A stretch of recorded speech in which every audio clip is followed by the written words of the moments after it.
Hey guys, welcome back to WebTech tutorial. Today I'm going to show you how we can log in on Rocket Money. If you are new to this channel, make sure to subscribe our channel and don't forget to hit the bell icon to be updated with our new videos. So without any further ado, let's get started. Firstly, open the web browser and search Rocket Money Login. And then click on the first link appeared on your screen, which will lead you to its website. And now click on sign in. You'll see these two boxes asking for your username and your password. Make sure to enter both of them correctly.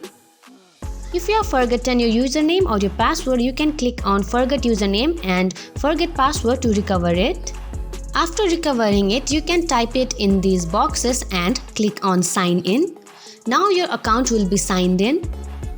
So this is how you log in to Rocket Money. Hope you find this video helpful. If so, don't forget to give us a big thumbs up and we'll see you in next video. Till then, have a good day. Bye bye.